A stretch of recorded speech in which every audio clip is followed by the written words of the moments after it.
High বন্ধুরা, এখানে আজকে কচু শাকের রেসিপি রান্না হচ্ছে, তো আপনারা সাথে থাকুন। এক এক করে আমি কড়াইতে তেল গরম হয়ে গেছে, তার জিরির ফোড়ন, তেজপাতা, শুকনো লঙ্কার ফোড়ন দেওয়া হয়ে গেছে। এবার আদা রসুন থেতু দেওয়া হবে, পেঁয়াজ দেওয়া হবে, দিয়ে কচু শাকটা ভালো করে চিংড়ি মাছ দিয়ে আজকে রান্না কষানো টাইপের হবে, তো আপনারা সাথে থাকুন, দেখতে থাকুন। আদা রসুন থেতু দেওয়া হচ্ছে এখানে।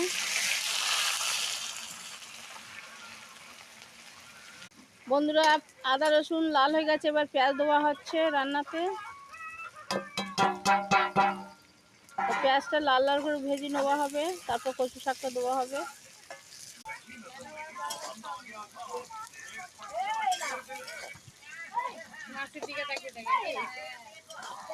উনুনে রান্না হচ্ছে, কাঠের জাল। আপনারা দেখতে পাচ্ছেন উনুনে কাঠ দেওয়া হচ্ছে এখান দিয়ে রান্না।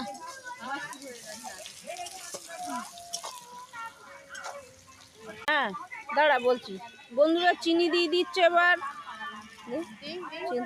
আমি তুলছি, নাড়ি চাড়ি নিচ্ছি। বন্ধুরা রান্না শেষে লাল হয়ে গেছে, তারপর চিনিটা দিয়ে দিলাম, একটু হালকা লঙ্কার গুঁড়ো দেবো কালারের জন্য। বন্ধুরা লঙ্কার গুঁড়ো দেওয়া হচ্ছে। বন্ধুরা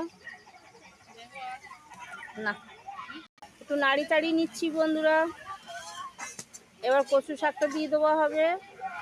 এবার কচু শাক তুলে তুলে দেওয়া হচ্ছে, এটা হাঁড়ির মধ্যে সিদ্ধ করা হয়েছে।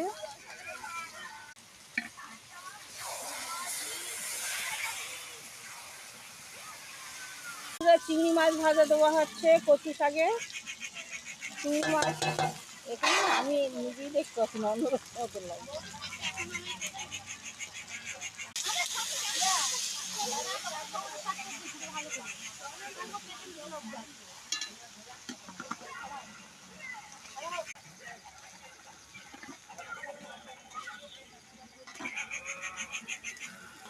এটা মাছের ডিমির পাকোড়া তৈরি হয়েছে, ফুরুলি বলে এখানে, বাংলাতে ফুরুলি বলা হয়।